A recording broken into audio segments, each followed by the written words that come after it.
Omar Farouk, Omar dit bonjour. Bonjour.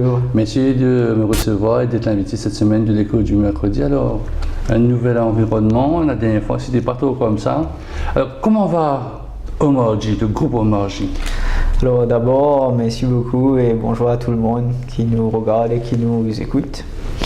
Moi ça me fait toujours plaisir de vous rencontrer et de discuter un petit peu de tout ce qu'on fait, de comment le groupe se développe. Bon, comme vous savez, au début, on avait commencé avec Omar J Holidays. Bon, il y a le groupe Omar J derrière, mais il y avait Omar J Holidays qui a commencé il y a 5 ans. Et puis, on s'est diversifié un petit peu à travers Omar J Holidays, à travers de OMJ Company, où maintenant, on est parti dans Omar J Aviation. Et Omar J Aviation, c'est tout ce qui concerne directement lié au partenariat des compagnies d'aviation, des airlines, etc. Sorti des chaussures de sport, comme je me rappelle quand j'étais jeune, et venir dans l'aviation, c'est un cheminement normal ou bien ça a été un chemin un peu séparé? Disons que le but derrière, il y a quelque chose qui se rapproche. C'est toujours servir l'île Maurice, servir les Mauriciens et trouver la meilleure façon d'être là, d'être présent sur le marché et l'ouverture. Quand mon grand-père avec mon père et ses frères sont rentrés dans le business en 1970. C'était différent dans le sens où ils emmenaient de nouveaux produits, c'était un nouveau challenge, etc. Les choses se sont développées au fil des années avec le retail, le wholesale, la distribution, le real estate, etc. Et puis nous, il y a 5 ans, on s'est dit... Le petit-fils donc Donc, disons qu'il y a le petit-fils, mais bien sûr avec le travail familial derrière, hein, parce que quand même on est une société qui reste familiale. Et bien sûr que c'est bien important de savoir que nous emmenons de l'expertise de tout un chacun, que ce soit à Maurice ou à l'extérieur, parce que je pense que c'est important de savoir s'ouvrir et travailler avec des partenaires, travailler avec...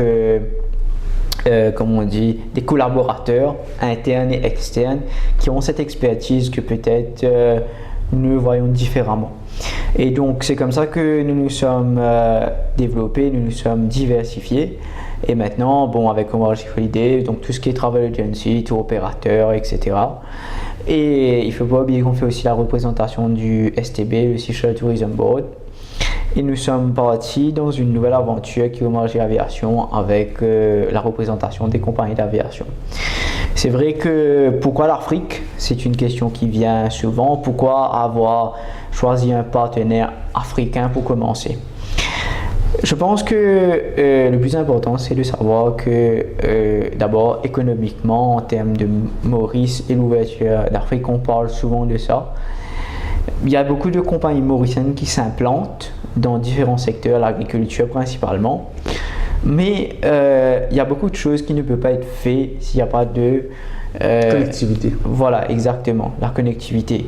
Donc, Maurice est une île formant partie de l'Afrique. Nous n'avons que 2 possibilités d'être réunis au continent mer. Soit la mer. Voilà, continent mer africain, soit l'aérien, soit le côté maritime. Ferroviaire, voilà. Maintenant, le maritime, hein. Mais maintenant, quand on réfléchit et qu'on voit bien, MRHS dessert des destinations en Afrique du Sud, à Dar es Salaam, c'est vrai qu'ils ont arrêté, ils se desservaient Maputo, au Mozambique, ils ont arrêté la destination. Occasion rêvée là, c'est à partir de le fait que la compagnie nationale de l'aviation a cessé d'opérer là-dessus, vous vous dites, bon, peut-être il y a une opportunité, ou bien eux-mêmes là-bas, il y a une opportunité vers moi, c'est parce que Maurice, on a beaucoup de centres, on fait beaucoup de maïs, il y a beaucoup d'activités, des activités de la COMISA, de la SADC. Bien sûr que Air Mauritius, quand ils se sont arrêtés, mais ils ont toujours laissé la porte ouverte à des code-shares ou ce qu'on appelle les interline agreements. Ça, c'est toujours là. Mais la compagnie nationale du Mozambique, qui est la compagnie nationale, c'est pas une compagnie privée, ça appartient au gouvernement. Ils se sont dit, pourquoi pas chercher un partenaire qui connaît le marché africain et qui connaît un petit peu Maurice, etc. Et surtout qui pourra les aider à se développer, qui a, comme on dit, un track record, etc. Donc après des études qu'ils ont fait sous forme de tender, etc., nous avons été choisis et, comme on dit en anglais, we are very thankful. Et we take it as an important challenge. Donc pour nous, c'est un challenge très important Et d'autant plus que c'est une ligne aérienne, la compagnie LAM Mozambique, c'est une compagnie qui est là depuis 80 ans, donc qui ont une histoire derrière. C'est vrai qu'en Afrique, il y a beaucoup de compagnies qui font des short period of time, lifetime, et là c'est une compagnie qui est là depuis très longtemps. Ils sont Skytrax, ils ont des records, ils ont des appareils qui vont vers différents points en Afrique. Et là, quand on a vu tout ça, on s'est dit, bon voilà, c'est une opportunité. C'est vrai que pour le moment, ils ne desservent pas Maurice.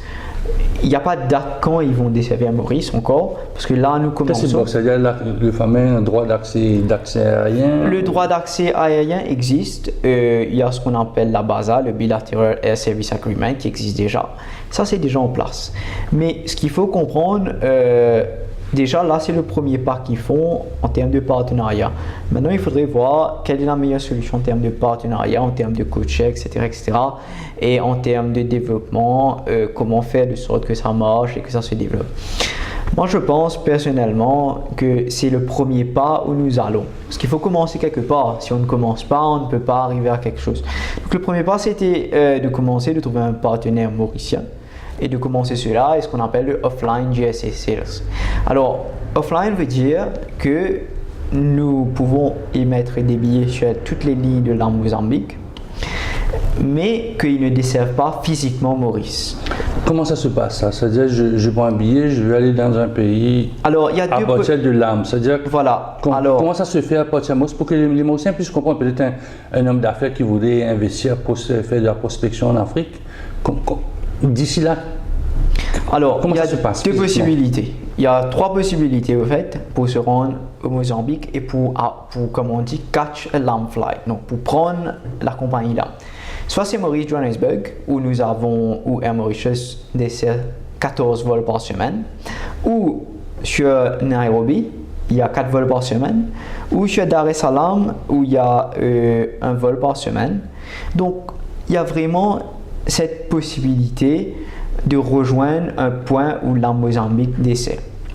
Le point que nous trouvons le plus intéressant pour Maurice, c'est le point de Johannesburg.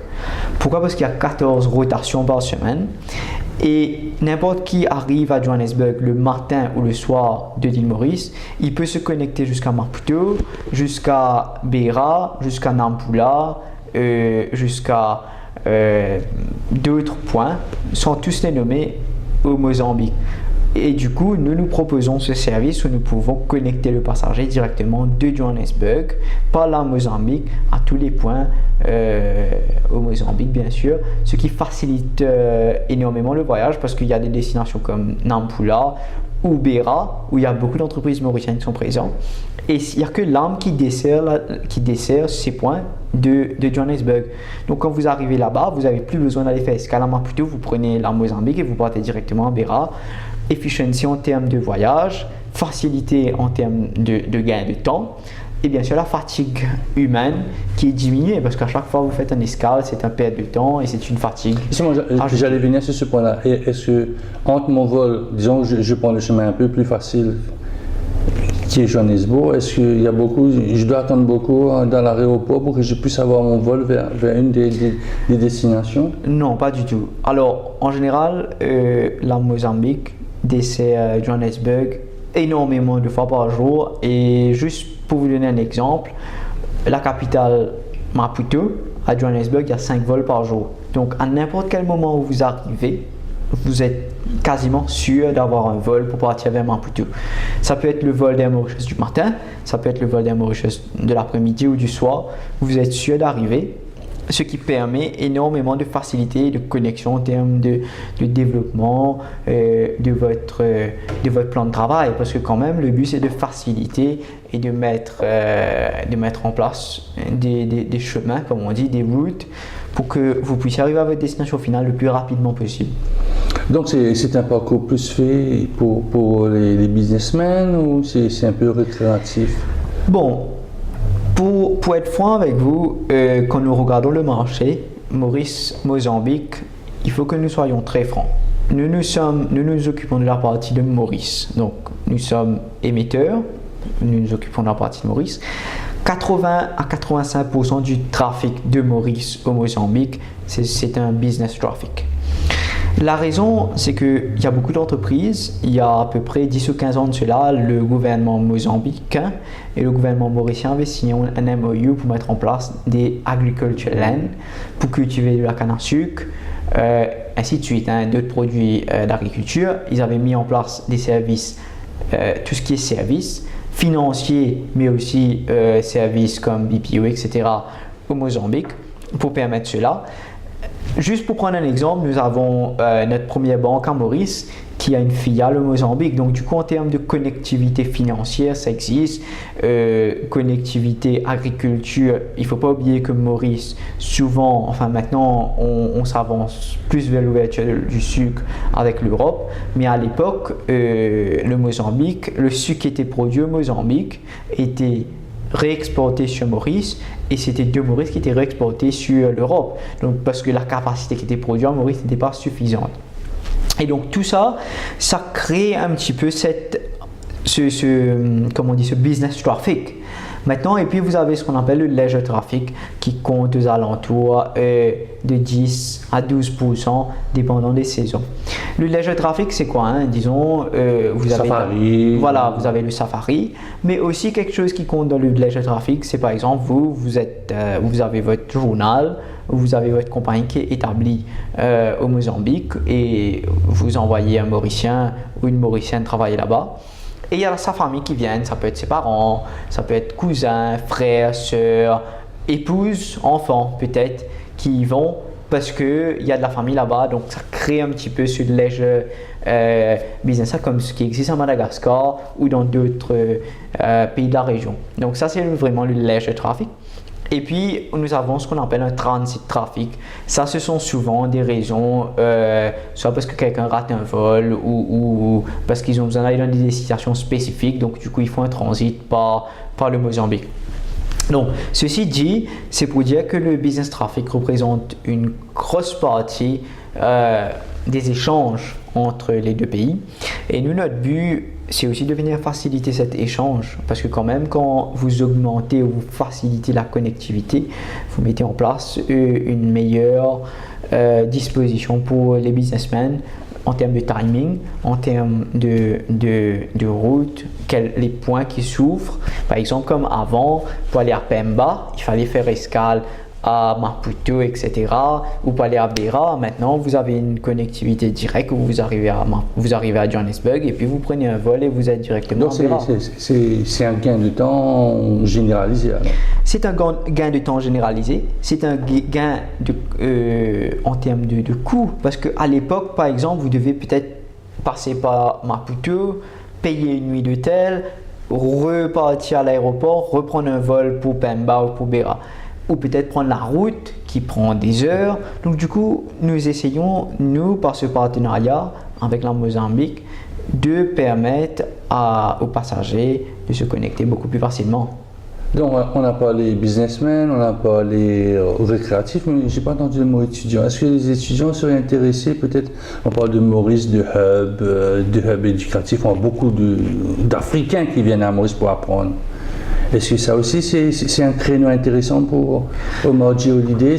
Il est vrai qu'il y a Holidays dedans, mais pour ce genre de connectivité-là? Bon, pour Omarjee Holidays, comme je l'ai dit, Omarjee Holidays s'occupe de tout ce qui est tour opérateur et travel agency. Bien sûr que c'est un intérêt très important. Mais nous avons notre division maintenant qui s'associe avec les airlines, qui est Omarjee Aviation, qui a fait le partenariat avec la Mozambique.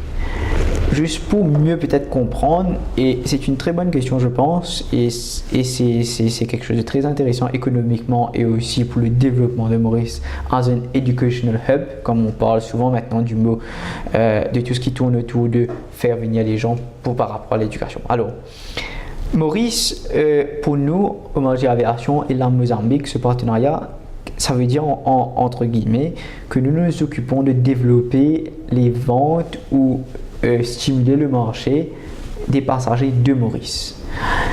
Donc, comment est-ce qu'on peut faire pour pousser les ventes de Maurice pour aller au Mozambique? Mais par rapport à ce partenariat, c'est vrai que nous avons la possibilité d'encourager les étudiants ou les businessmen ou les vacanciers de faire le trajet inverse. par exemple du Mozambique, il y a pas mal, il y a pas mal de passagers qui viennent du Mozambique parce que c'est un échange. Si un côté existe, l'autre côté aussi, vous savez, c'est bilatéral, c'est un accord bilatéral. Et du moment où on crée ce partenariat, ça voudrait dire qu'on est en train de commencer à développer des choses. Mais chaque partenariat se développe au fil des années et prend du temps pour se mettre en place. Vous serez d'accord avec moi qu'il y a des étudiants qui aimeraient retourner peut-être une fois par an ou une fois tous les 2 ans. Je vois maman, papa, et retourner, continuer les études, le billet ou les masters, ce qu'ils font à Maurice. Donc il y a une opportunité de Maurice même que ces enfants. Exactement. Que ces enfants-là retournent chez eux pendant quelques et retournent à travers vos services. Exactement. Et je pense que là nous ouvrons la porte à de nouveaux échanges. Parce que pour revenir à notre premier point, l'AIA, c'est ça qui emmène cette connectivité, ce partage, etc. Et je pense que c'est ça qui est très important, c'est que ces étudiants qui veulent repartir chez eux en vacances, ou peut-être parce qu'ils ont fini leurs études, ou parce que peut-être ils ont envie d'aller voir la famille, ou peut-être parce qu'il y a quelqu'un qui se marie dans la famille, etc. etc. Voilà. Effectivement, ils ont cette possibilité maintenant d'avoir accès à tout cela grâce à cette ouverture ou à ce partenariat que nous faisons avec eux. Et je pense que ça, c'est des points très très intéressants que nous commençons à mettre en place. Et comme vous le savez, ça fait 1 à 2 semaines que le partenariat a été finalisé. La presse, nos amis de la presse étaient les premiers à quand vous avez mis votre tender, quand vous avez fait votre tender, tout ça doit être mis dedans parce qu'il ne faut pas choisir parce que vous êtes placé à Maurice, vous êtes dans l'aviation, vous faites un peu tour opérateur. Il y a d'autres choses. Peut-être ils ont pensé aussi, bon, Maurice Hub, peut-être qu'on peut faire quelque chose avec Omardir, prendre des Africains, faire passer parce qu'on a le corridor singapourien, ils peuvent aller, je ne sais pas si là on fait vers Seychelles, à travers vous, ils peuvent aller aux Seychelles avec les compagnies d'aviation. Bien sûr. Donc, il y a tout. Chez moi, dans votre tender, vous avez expliqué qu'il y a ce potentiel. Voilà, il y a ce potentiel. Exactement. C'est très bien souligné, effectivement. Nous sommes partis dans les détails parce que quand même, on appelle ce qu'on a segmentation de marché et nous retrouvons maintenant avec Maurice qui est une plaque tournante, qui est une plaque à haut développement en Afrique. Et je pense qu'avec tout ce qui vient, il y a Smart Cities, il y a éducation, il y a services financiers, il y a beaucoup de points qui viennent et qui font de sorte que Maurice aujourd'hui est un point qui est souvent favorisé par rapport à d'autres destinations. Il faut oublier que Maurice est une destination sûre comparativement à d'autres par rapport à la sécurité. Et c'est sûr que tous ces points-là ont été relevés et tous ces points-là ont été mis pour vraiment pousser à ce que ça se développe et à ce que nous soyons comme un facilitateur de ce développement. Et c'est vrai que chaque chose, comme je dis, le but c'est de le mettre en place le plus rapidement possible. Et pour ce faire, c'est pour ça que nous commençons, nous trouvons des moyens et c'est pour ça que nous parlons de la connectivité aérienne de Johannesburg et la facilité de connecter par rapport aux destinations au Mozambique, etc. Est-ce que des accords comme le COMISA, la SADC, ça aide bien votre compagnie un peu en Afrique? Disons que tous les accords sont très très importants dans un business idea.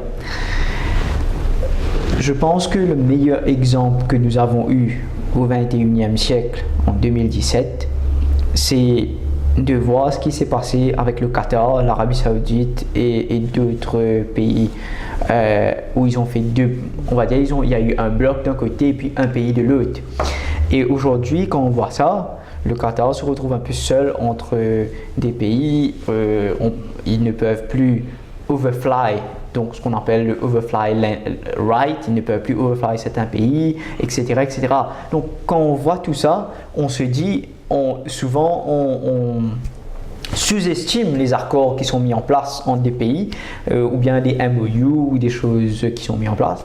Et quand on voit des vrais cas où il y a des problèmes diplomatiques ou des problèmes, comme on dit, tangibles, c'est là qu'on se rend compte qu'effectivement, peut-être que quand il y a des accords, les choses deviennent beaucoup plus faciles parce que les gens s'assoient autour d'une table au moins une fois par an et ils discutent et ils trouvent des solutions. Et c'est sûr que pour nous, que ce soit l'Union africaine, la SADC, le COMESA, et j'en passe, il y a la COI, ainsi de suite, ça aide au développement, ce qu'on appelle intra-régional, africain, mais aussi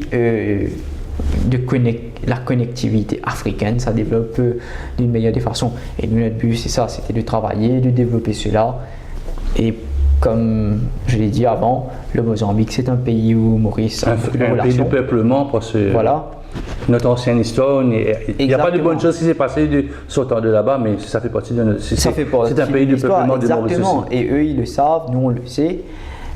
Et ça forme partie, logiquement, des partenariats qui pourraient être faits sur Maurice, bien sûr.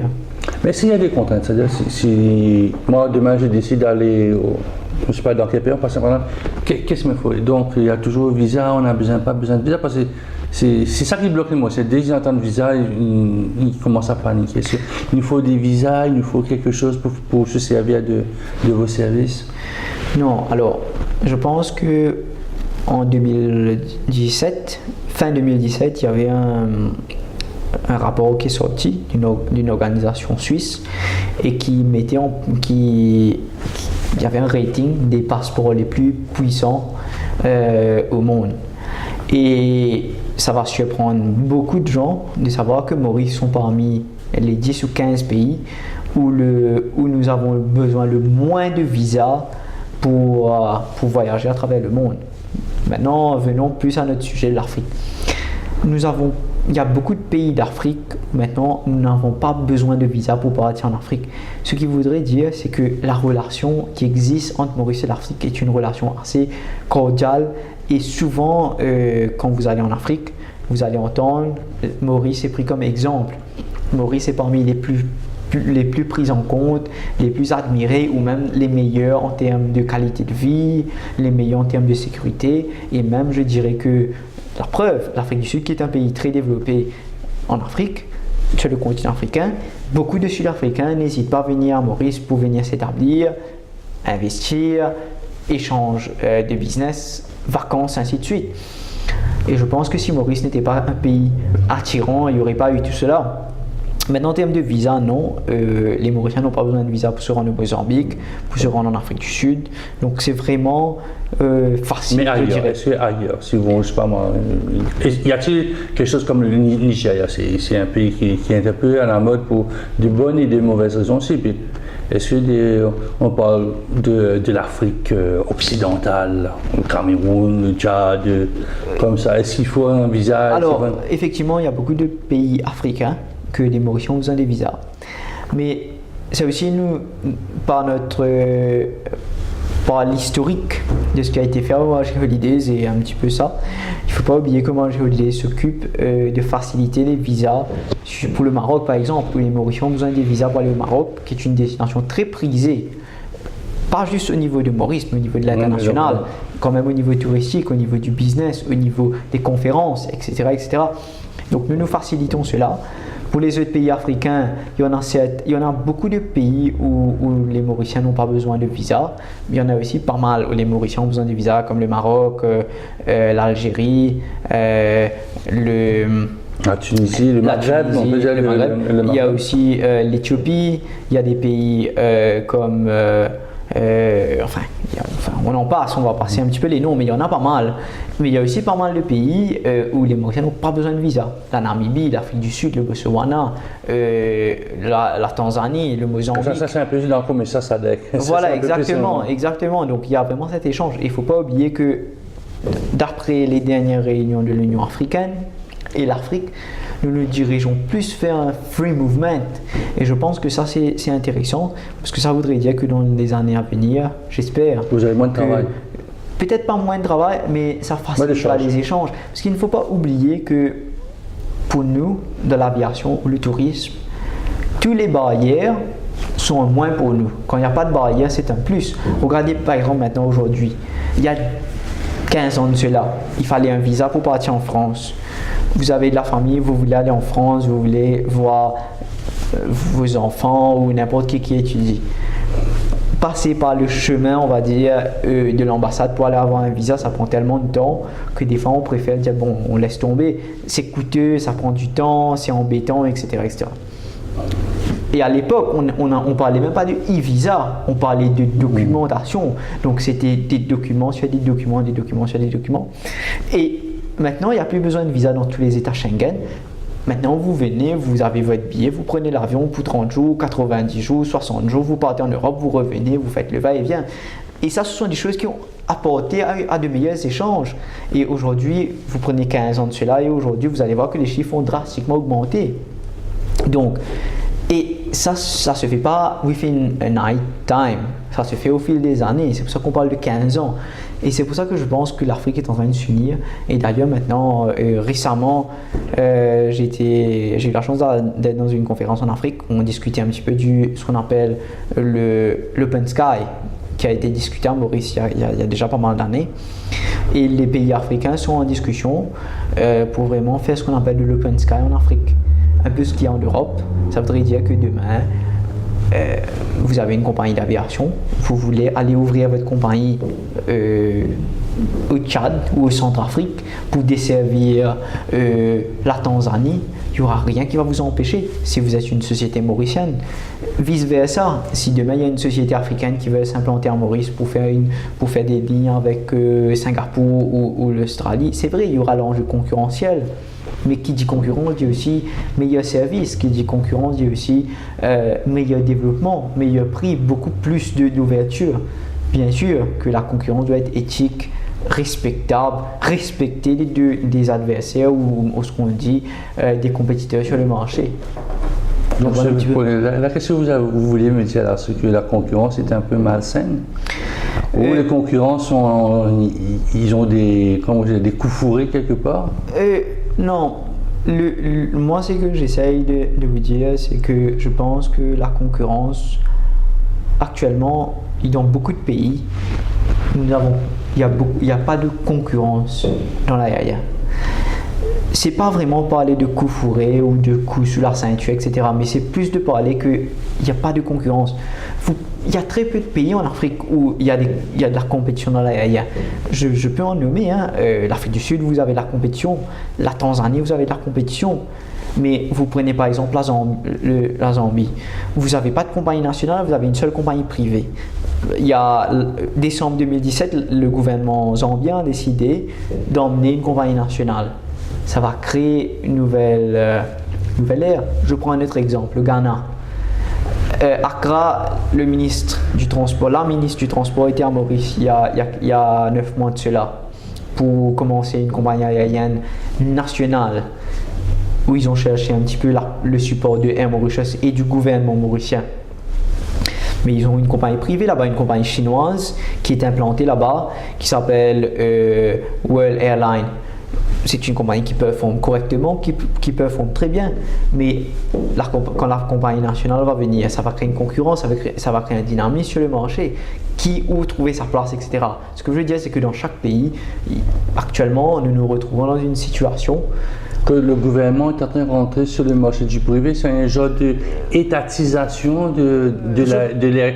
Maurice, on est en plein dedans, donc il y a une seule compagnie, il y a d'autres compagnies qui viennent, bon ce sont les décès, mais quand vous me dites, il y a, dans 2 exemples, il y a un opérateur privé, maintenant les gouvernements veulent mettre leur compagnie, c'est-à-dire il y a une sorte d'étatisation du marché du voyage, ou bien c'est pour plus un côté de sécuriser les voyageurs? Moi je pense que le gouvernement dans chaque pays, et je pense que l'Europe peut être utilisé comme exemple, mais comme peut être utilisé comme un bon exemple, mais comme un mauvais exemple.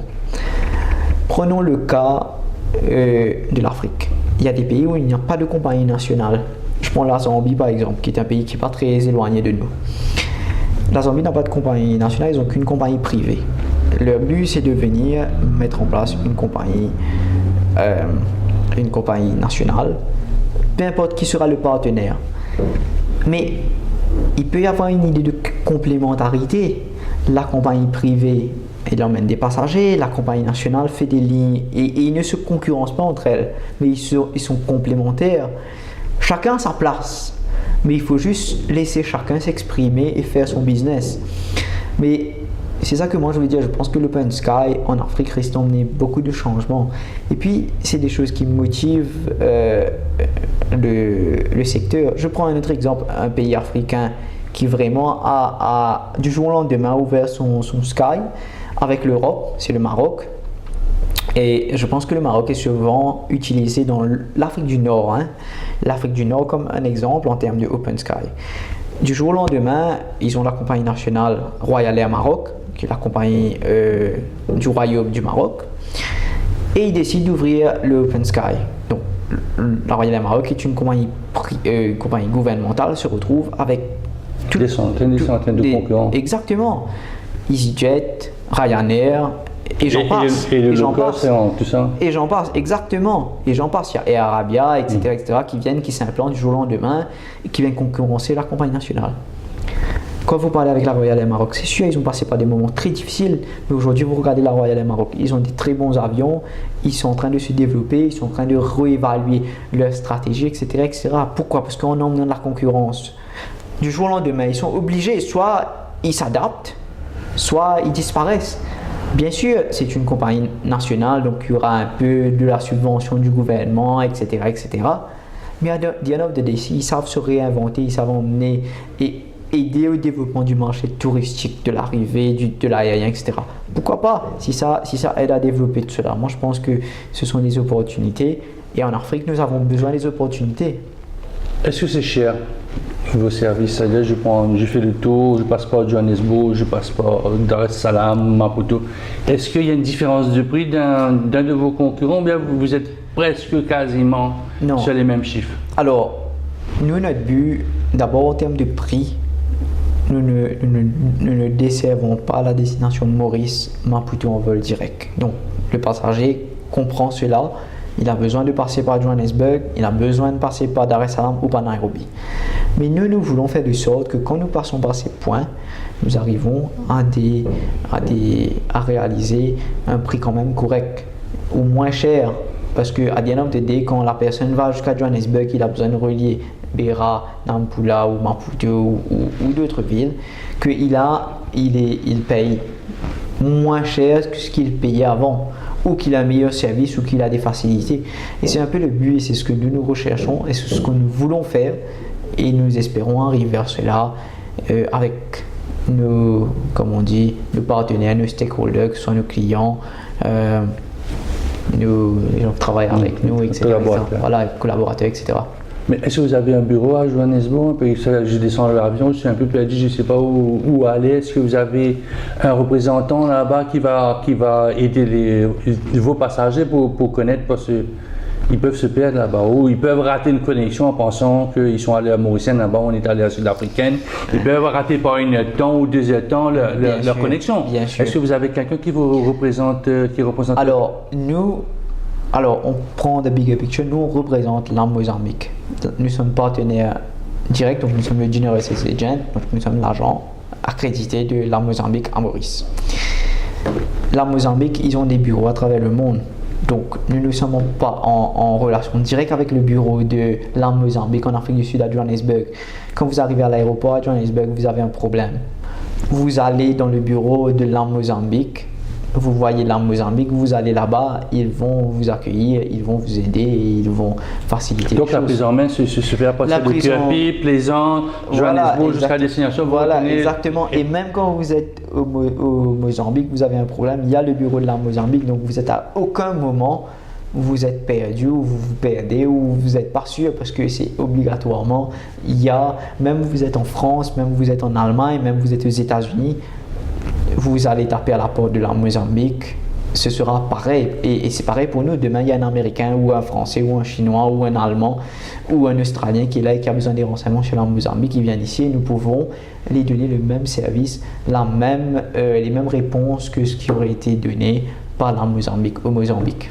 Donc, vous êtes parti au Mozambique pour ça, ou bien vous avez l'intention de partir au Mozambique pour rencontrer un peu vos nouveaux collaborateurs? Alors, je suis parti au Mozambique, le bureau de la Mozambique, le headquarter se trouve à Maputo et nous les avons rencontrés. Vous êtes servi de l'âme? Je me suis, bien sûr, j'ai utilisé l'âme, bien sûr, ça c'est la première étape, ce qu'on appelle. Parce qu'avant de faire un partenariat, je pense que c'est très important. Il faut tester le produit, quoi. Il faut tester le produit, mais tester le produit de façon très professionnelle. Voilà, exactement. Et même, on va dire, tester le produit sans que eux-mêmes, ouais, d'accord. Parce que comme ça, vous essayez, vous voyez ce qui n'est pas bon et puis vous dites voilà, ça c'est pas bon, ça c'est bon. So far, que ce soit sa classe économie ou sa classe business, ils ont deux classes, deux cabines, un peu comme Air Mauritius. Les avions, ce sont des avions neufs, ce sont des avions qui sont corrects, ce sont des avions qui fonctionnent bien. Ils sont quand même accrédités Skytrax, ce que j'avais dit. Ils sont accrédités par la IATA, par la USA, donc ils répondent à plusieurs certifications internationales. Donc c'est pas la petite compagnie du coin, donc c'est une compagnie nationale qui répond à tous les critères internationaux au niveau de la IATA.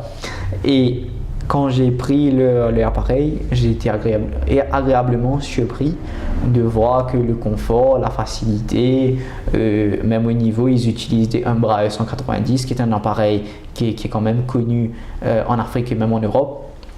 Appareils de type de fabrication brésilienne, qui sont des avions fiables, ce sont des avions qui sont, je pense, confortables pour servir ces destinations et pour ces routes qui sont disponibles, donc Maputo, Beira, etc. etc. Et je pense que les Mauriciens ont quand même une connaissance du voyage, une connaissance, et en plus ce sont des businessmen. Et je pense et je peux même dire que je suis sûr que ça va répondre à leurs critères d'attente d'une compagnie d'aviation internationale. Justement, vous venez de parler d'avions, de modèles, mais les Mauriciens ne sont pas trop intéressés. Est-ce que le service à bord est bon? Vous avez testé. Dites-nous si le service à bord, c'est ça. Parfois on sort de l'avion, oui, l'avion c'est un bel avion, c'est le dernier cri, le dernier modèle, mais le service n'est pas bon, donc ça casse un peu le voyage. Est-ce que cet élément, le côté humain, bon, un avion c'est rempli de technologie, d'ordinateurs, mais ce côté humain avec les hôtesses, est-ce que ce service-là, les Mauriciens peuvent s'attendre à avoir du bon, du moins bon, mais déjà encore plus bon? Franchement, moi je pense que j'ai eu la chance de voyager sur d'autres compagnies en Afrique et je pense qu'ils sont vraiment très helpful, ils sont vraiment très welcoming et je pense que ça ce sont des points importants. Au niveau de la nourriture, c'est agréable, ça donne envie. Et surtout que la nourriture d'avion, c'est connu pour être la nourriture d'avion. En général, c'est vraiment le terme qu'on dit, même quand on va au resto et qu'on n'aime pas quelque chose, on parle de nourriture d'avion pour dire que c'est vraiment quelque chose de réchauffé ou tout ça. Non, et je pense que de toute façon, pour des short haul, comme on dit comme ça, la nourriture est correcte. Vous avez à boire, à manger, vous avez des snacks. Donc je pense que ça répond aux critères vraiment. Ça se coupe pas, pendant le voyage, ça se coupe pas bon. L'élément de secousse vient plutôt de l'élément externe, la météo, voilà. Ouais. Mais au niveau confort, siège, facilité du voyage, personnel navigant, donc cabine crew, etc. Je pense qu'ils sont accueillants et je pense qu'ils sont welcoming par rapport à ce qu'on connaît. Ils font l'effort et ça c'est très important. Ils ont un sourire, ils accueillent bien et moi je pense que c'est ça qui crée un peu un voyage agréable. Et même au niveau du check-in, ce sont des gens qui connaissent, ils savent, ils essayent d'aider. Et je pense que tout ça fait de sorte d'emmener quand même une meilleure ambiance du voyage, ceux qui font partie. On va aller un peu dans le futur. Comment vous voyez cette collaboration, votre représentation à Maurice dans 5 ans? Comment vous voyez ça à 5 ans? On ne va pas dire 10 ans, dans quelques années, là, en 2023. Le but pour nous, là, cette année-ci, c'est d'abord introduire dans Mozambique, en Maurice, comme il se doit. Introduire avec les businessmen, les faire connaître un peu plus le produit, le service, les lignes, etc. Ce que nous avons commencé. Et nous remercions nos amis de la presse et nous vous remercions vraiment pour passer le message, etc. Aux businessmen, aux leisure passengers, etc. aux voyageurs en général. comment nous voyons, nous espérons que les chiffres de voyageurs augmentent, les gens voyagent plus sur les lignes de la Mozambique, le business se développe parce que nous voulons aider à cela et nous espérons je dirais même du plus profond de nous-mêmes où vraiment que la ligne Maputo-Maurice soit relancée, soit remis de l'avant, peut-être avec des appareils de plus petit format, parce que quand même Mauritius s'opérait avec un A319 qui était quand même un appareil qui devait quand même être rempli pour être rentable.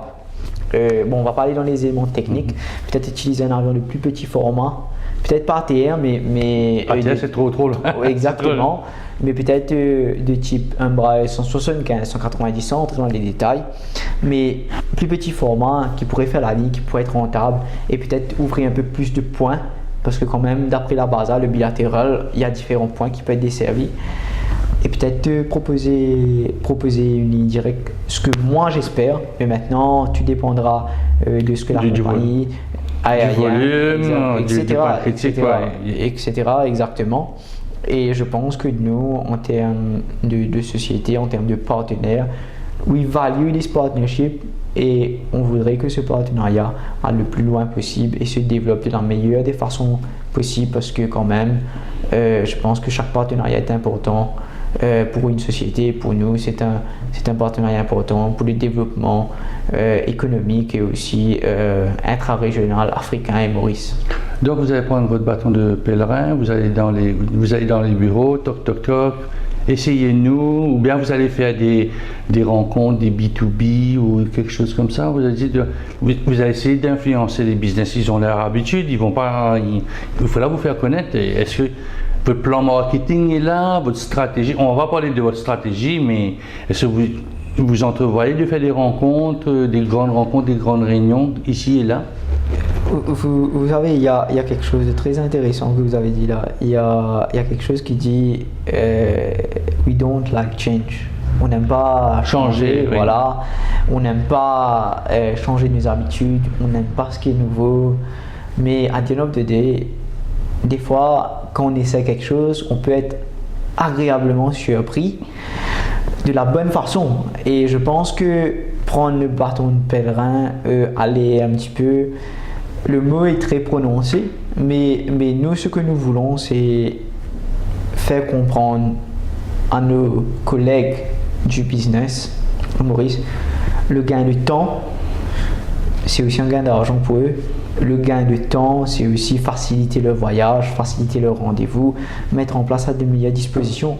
Et aussi, pourquoi pas choisir une compagnie qui vont les proposer des meilleurs tarifs, vont les proposer de meilleures connectivités, vont faciliter le point-to-point business. That's what we are talking about here. Et je pense que nous, quand nous commençons quelque part, nous voulons cela. Et bien sûr, nous avons commencé à travailler avec toutes les agences de voyage au niveau de Maurice. En tant que GSA, nous espérons travailler avec toutes les agences et nous espérons mettre en place la meilleure façon ou de meilleure disponibilité pour travailler en collaboration avec les agences et justement pousser cela et développer cela. Donc stratégiquement, ce sont les agences de voyage que vous allez toucher en premier, après vous allez toucher les businessmen, ou bien c'est un peu tout le monde C'est un peu tout le monde.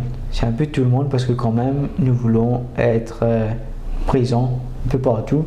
Mais bien sûr, il faut savoir respecter le client de chacun ou peut-être quand même, quand nous sommes sur un marché où il y a des agences de voyage, les contacter et les faire et discuter avec eux et faire de sorte qu'ils puissent commencer à comprendre le produit. Le challenge sera vraiment le challenge sera où, selon vous? Je pense que en business ou en affaires ou dans n'importe ce qu'on fait au XXIe siècle, c'est un challenge. Je pense que vous savez mieux que moi que même au niveau, vous prenez tout ce que vous faites maintenant, c'est un challenge parce que le monde devient de plus en plus petit en termes de business parce que chacun est interconnecté, chacun voit ce que vous faites pas, comment vous êtes présent, comment vous n'êtes pas présent. Et je pense que quand on parle de challenge, on parlera de challenge au niveau du lancement, de la mise en place, etc., etc. Ce challenge existe et ce challenge est un challenge qui est pour nous et c'est pour ça que nous l'avons pris parce que s'il n'y a pas de challenge à the end of the day, there is no point. À ce moment-là, On ne reste fait au pas lit. ça. Voilà, On reste à la exactement. maison. On reste à la maison, exactement, vous l'avez bien dit. Et moi, je pense que quand on parle d'un challenge, on parle d'un challenge pour travailler ensemble avec des partenaires, des partenaires reliable, des partenaires qui ont envie de mieux faire et qui ont envie de vous pousser à mieux faire, que vous aussi, vous voulez mieux faire. Et je pense que c'est ça un peu le challenge et c'est ça un peu ce que nous voulons mettre en place. Et je pense que pour répondre directement à la question, je pense que le challenge pour nous, ce serait que dans quelques années, sans donner date exacte, que les Mauriciens, businessmen ou pas businessmen, savent que la Mozambique est une ligne qu'ils peuvent utiliser pour se rendre au Mozambique ou s'ils ont envie de se rendre au Mozambique, quelle que soit la raison, ils ont le choix maintenant de voyager par la Mozambique. Et je pense que ça, ce serait un challenge intéressant. On va dire merci beaucoup.